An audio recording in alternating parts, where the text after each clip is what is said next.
shall now put the clause to vote. There are no amendments to clause 2, clause 1, enacting formula and long title, and they are before the House. The question is that those who are for clause 2, clause 1, enacting formula and long title, please say yes. Those who are against, please say no. Yes, have it, yes, have it. The clause 2, clause 1, enacting formula and long title do stand part of the bill.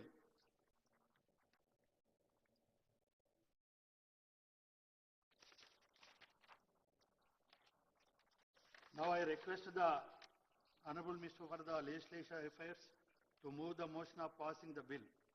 Honorable Speaker, sir, I beg to move the bill be passed. Motion moved. The question is that the bill be passed. Those who are the motion, please say yes. Those who are against, please no. Yes, have it, yes, have it. The motion is carried and the bill is passed.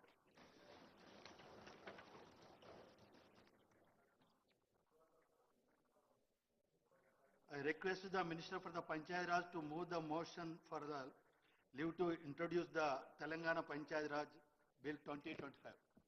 Honorable Speaker, sir, I beg to move for leave to introduce the Telangana Panchayat Raj Third Amendment Bill 2025.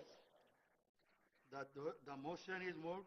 The question is that the Telangana Panchayat Raj Bill 2025 Bill, Third Amendment Bill 2025 is introduced.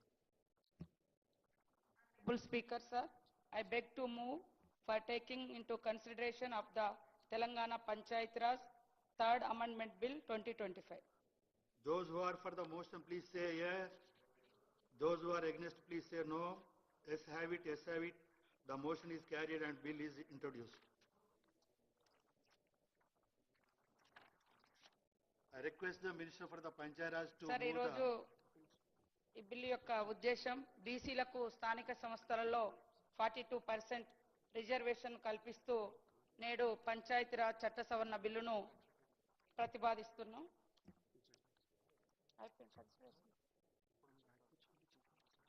I request the Minister for the Panchayat Raj to move the motion for the taking into consideration of the Telangana Panchayat Raj Bill 2025. I beg to move for taking into consideration of the Telangana Panchayat Raj Second Amendment Bill 2025. The motion is moved. Now discussion on consideration of the bill.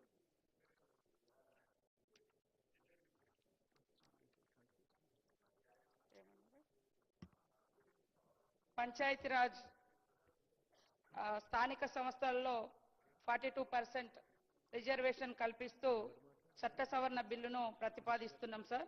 గత ప్రభుత్వంలో 2018 పంచాయతీరాజ్ చట్టంలో రిజర్వేషన్లను 50% పరిమితం చేస్తూ BRS ప్రభుత్వం చేసినటువంటి చట్టం చేయడం జరిగింది. దాంట్లో 285A నిబంధన మరి సీలింగ్ పెట్టడం జరిగింది 50% వరకే.